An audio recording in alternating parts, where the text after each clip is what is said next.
Uganda bannange mwenna naddala bannange betufaananya emirimu njagala balamusa ngambye nti Mukama yeebazibwe. Amanya yenze Apostle Seguya Godfrey Kayibanda, chairman w'abalundi bonna mu Uganda, era nga yenze chairman w'emiswaswangule ate nga n'omugenzi abadde omu ku miswaswangule gyange, ate nga nze president w'abali b'embizi ate nga naye agirya, kati nfiiriddwa mu buli sayidi yonna, naye kitalo nnyo. Naye kisinze okunsanyusa ndi yasoose kwogera ne Katonda n'agamba Amooti ngenda kuwa surprise. Tewaliwo surprise esinga era atuwadde surprise kyonga yanja naafa. It's a surprise. There is so many different surprises. Kati atuwadde surprise. Abaali badde twogera ku show y'enkya ate kati tugasseemu n'emmese omugenzi. Naye nze badde nsaba bannayuganda mwenna mutubeereddewo emirundi mingi. Olunaku lw'enkya ne bubanga obadde tuli wakujja kale jangu ku lwekyo. Era tugenda kubeerawo n'ekitabo ky'amabugo tusobole okulaba nga mmese tumujja mu Amerika ate tumuleete. Era badde nsaba comedian mwenna bannakatemba mwenna tuorganizingeyo engeri gye tunarecevinga bode ya mmese ku kisaawe Entebbe nga kyanjawulo. Kyembadde nsaba bannayuganda kubanga enkya kiri ku ffe ate enkya kijja kubeera kuki ate nammwe bibatuukako era ne tubeerawo. Naffe mutuyambe tuviiriddwako ku liigi waffe. Kyekyo kyokka Amooti kyembadde nsaba tunone mmese ku kisaawe kubanga tetugenda kuddamu kumulaba. Bwe tunaamala okumuziika kinaaba kikoze eki kiwedde. Naye mbasaba bannayuganda Amooti kati yamanyi kyaliko ddala nga sho yankya n'ofuna amawulire agafaanana bwe gatyo. Mujje enkya Amooti tumuzzeemu amaanyi. Oba obadde olina olugendo luleke enkyojje Amooti tumuzzeemu amaanyi kubanga waali n'amagulu gamukankana ng'olina sho enkya ne bakubulira nti badde waakoze eki ate nga yakugambye nti ngenda kukuwa surprise n'atuwa surprise efaanana bw'etyo. Ekyo tukyebalize Katonda era tusaba Mukama mmese ebitaagenda bulungi nsaba Mukama amusaasi. Ebyo bye yakola obulungi kuba yasanyusa bannayuganda yakola buli kimu kyonna nsabye Mukama omusaasire ku lw'ekyo. Omwoyo gwe oguteeka awo awali emyewo egigenda okwesiimira. Totuteera mmese mu geyeena Mukama. Muteeke mu ggulu tumusange kubanga naffe tukola ki? Naffe tujja. Bye bannayuganda nja kusanyuka nnyo nga ndaba muzze okukubagiza Amooti. Mujje mutukubagize. Ffenna tujja kubeerawo. Nange ngenda kubeerawo mu linnya erya Yesu.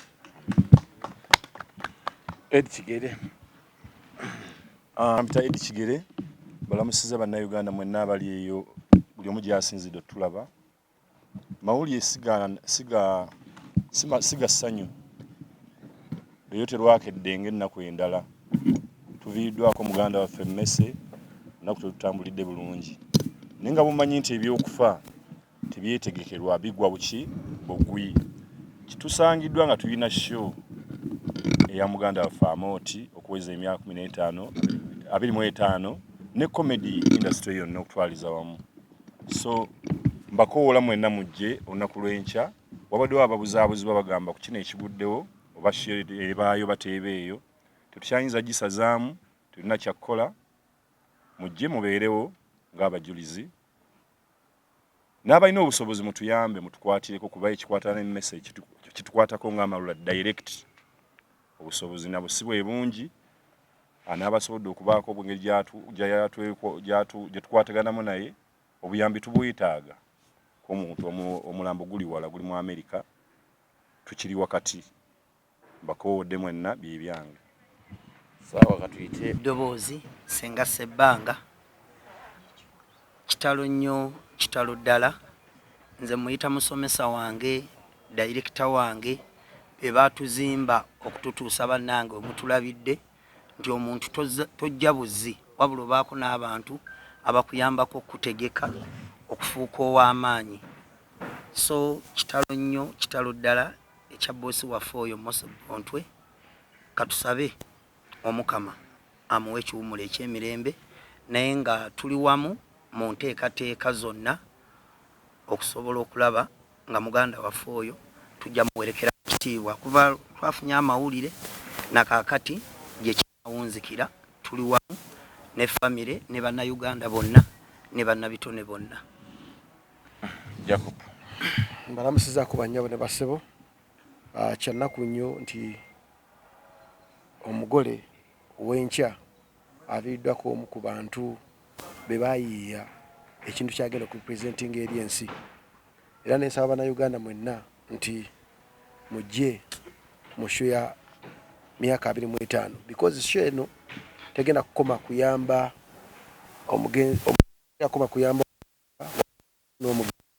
omugenzi wetwogera essaawa zino ali mu Amerika bateekateeka egyayinza okuba nga adda era wonjogerera wano agenda kuba yeetaaga $2.2 ejja dola okuba nti omubiri gwe gukomawo mu Uganda.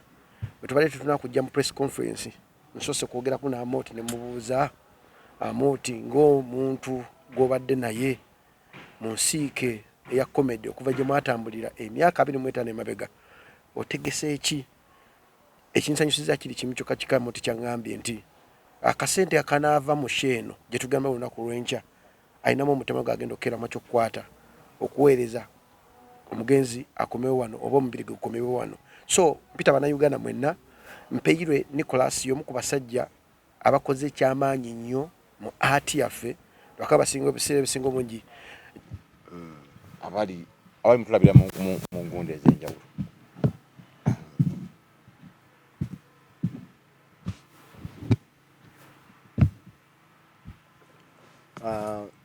Ngenda kusookera ddala era neebaze mwenna bannamawulire abasobodde okujja era ku lunaku luno era nga nti tiwalina omu agamba nti banenzize nkiddamu ekiroga nti nzize kuba bagenda okumpa ssente wabula ozze na mutima gumu kubanga oyagaliza ensi yo oyagaliza comedy oyagaliza buli kimu ekigenda mu maaso ate na kino ekintu ekituguddeko ekyokufa buli muntu kikola kimukwatako.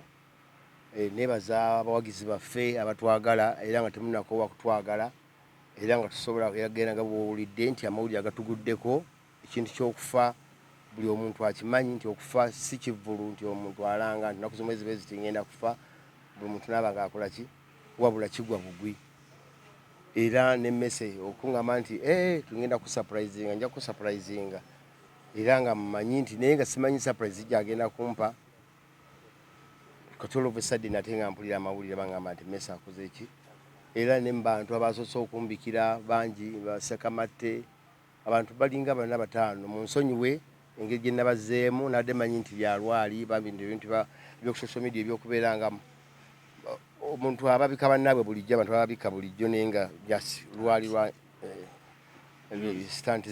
views sibazeemu bulungi nkuvumye sakamatte nenga era nsikiriza ngera bubimanyi naye maze nenzikiriza ekiguddewo naye era buli omu nga ng'amaguma kubanga era still sheno bwebeerawo kuba n'esente ze batwetaaza nga ajja kubwa bagambye tulina okunaffe bannayuganda eno okwesonda kino kituna tulina tukibuweereze bali eri bannayuganda abali eri abakwasaganya ensonga za Mese Mpirwe Nicholas tulabe nga bambi akomawo azikibwe mu bitiibwa ku bujjajjaabwe e Kabaale.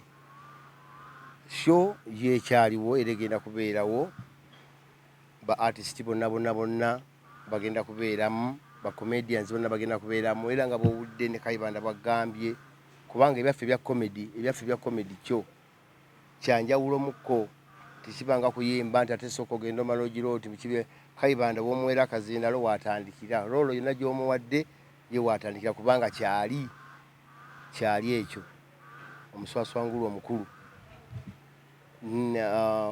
Famire nsaba famire ya Mpirwe famire abaana be baganda be bazadde be mbagumya bagume kubanga ffenna lyekkubo era omwoyo gwe Mpirwe Nicholas mukama aguwummuze agulamuze ekisa. Mugulawo saa 12 okuyingira $5,000, VIP $10,000, table $3,000,000 ate ewaliwo ne $5,000,000. Yettano zongerako kali nti kubeerako obwana okumasaji kuliko masaji okubeerako obwana okumasaji nga n'obulenzi obulenzi bukwasaganya bakyala kuba buli muntu bulwaseka buli muntu mulwaseka agamba afuna akabengo biki tebula sheeyo n'ambulensi bweziri tugambye bantu badde bankubira amasimu linanga nti Amooti omukazi wange kati jiji ne myezi 9 tannasumulukka naye ngenda muleeta nkakasajja sumulukkirayo comedy ebabibanga byamagero mbamu n'ebyamagero sigwe gusoose nga bantu bazaalira mu show zaffe neggaba waliyo omukyala era yazaalira akaana ke yakatuuma Amalulu oba awulidde so mujje mutukubagize mujje mutunaazeeko ennaku mujje mutunaazeeko ennaku kuba lyekkubo lyo tunagenda bugenzi mu maaso ekintu kibeerewo kitambule bulungi nnyo kuba at the end of the day akasente kakulu keetaagisibwa bannayuganda abali eri Bulaaya gye bali nabo ngera bobimanyi sente mugimanyi sente ye Bulaaya si nnyangu yakolera ssaawa busaawa mpola mpola unoka akasente tekawera bulungi naye nabo bagenda kwekolamu omulimu otubayamba nabo ngeri nabo beyamba tulabe nga Messi bambi akola ki akomezebwawo wano. So tweyanza bannamawulire tubagambye show ya lunaku lwanca teri kulanga kulala mu mbeera yonna eriwo mujje mutunaazeeko ennaku tiketi $5,000, $10,000, $3,500,000. Kuuma showground ndowooza wuma buli muntu agimanyi Uganda Manufacturers Association parking mweri security eri ggulugulu era enjogera enteekateeka eri mugenda mu maaso wali kubanga tubeetegekera olunaku olw'enkya mujje munaaze ku industry ennaku n'Amooti mukwano gwe gaadi naye ebbanga ddene kuba kati padde bitama yamugendako ate yali wano teebweru kona ayinza ogenda nasaba nti agendemu Juba oba South Africa kwakananga naye afiiridde eyo so tujje tumunaazeeko ennaku n'emyaka gy'atusanyusiza bannayuganda mingi gwayagala ebyokumanya bina ebisingawo ku bya tiketi show egenda kubeera etya namba eri 0779 880 339 0779 880 339 n'omwami Kalyango Gerard atuweereza message yagambye $5,000 ejja ordinary kuliko kyekirala nti waliwo ne possibility y'okuteekawo ebibaasi bya Wakula ennume nga show oluggwa kibaasi ekikutwala paka waka nitukwirako ne$5,000 ez'akatogo oleme kutema mulanga mwate senana zimadde mu kivulu nakyo tuli mu kukiteesaako wano so Kalyango jangu 5 gyo n'okakasa ogenda kukola ki ajjafunirako balance kale so bane tuyanzege bannayuganda abali kusanyuka TV gega amawulire getulawo twekwate wamu Kayibanda otuwe essaala tekewe mic wali makona letu mukono Katonda wa Ibrahim, Katonda wa Yakobo ne Isaaka, oli Katonda w'amawanga, oli Katonda w'ensozi, yegwe Katonda w'ebiwonvu, leka tukoleko ofuge. Yegwe alina obuyinza ku buli kitonde kyonna ekiri wansi w'enjuba. Tukwebaza Mukama ku lwa talenti gye wawa Amooti. Bayibuli egamba nti ekirabo ky'omuntu kimuseguliza. Ddala Amooti tabaddeewo emirembe gyonna gy'abaddewo emyaka 25 nti gabadde magezi ge naye badde talenti gye wamuwa. Bangi nnyo abaali etaaza okubeera nga Amooti naye tewabawa talenti eyo. Naye tukwebaza Mukama ku lwa talenti gye wawa Amooti. Tukwebaza Mukama ku lwa muganda waffe Messi Bontwe agenze tusaba omulamuzi ekisa. Nenkwebaza Mukama ku lwa show y'enkya. Nsaba kitango omulungi Mukama akadde kane essaawa zino owe bannayuganda ssente tewabeera waabulwa ssente kwekwasa nti sigenze ku show ya Amooti nti sirina ssente. Nsabye kitango omulungi Mukama buli muntu yenna eyalabye akalangu eyalabye posta eyawulidde ku sheeyo kitange taata tulanze ekimala ku ma TV ne ku ma radio naye tekimala kati gwe tandika okulanga sheeyo mu mitima gy'abantu wabeerewo ne bowalula obuwaluzi nga babadde tebaagala wabeerewo engendo z'osazaamu wabeerewo embaga z'osazaamu n'okwanjula babisazeemu bajje twebaza Amooti tusiima Amooti tuleme kusiimanga abantu nga bagenzi omukisa tukyagulina nti Amooti akyali mulamu Messi singa abadde mulamu twali musiimi ne tumwebaza naye kati agenze naye tusigazza Amooti bannayuganda mwenna Mukama nkusaba taata ekiro kya leero essaawa eno kati abantu batandika okufuna ssente ezinaasasula ab'emiliyoni 5 ate buli muntu yenna agenda okujja ku show ya Amooti Mukama tavaawo n'ekisiraani naye aveewo n'omukisa, n'abanajja n'ebisiraani baveewo n'omukisa, n'abanajja nga tebalina ansa baddeyo ne ansa. Kitange omulungi Mukama nga bwe bagenda okukwata ssente ne basasula nabwe babanga bakwata ssente nga bazibakwasa mu ngalo zaabwe. Abalina zi bizinesi, abalina amaduuka, abalina bye batunda, leka alina omuntu ettaka lyatunda nga lyagaana ajje mu sho ya mooti addeyo nga abaligula bazze in the name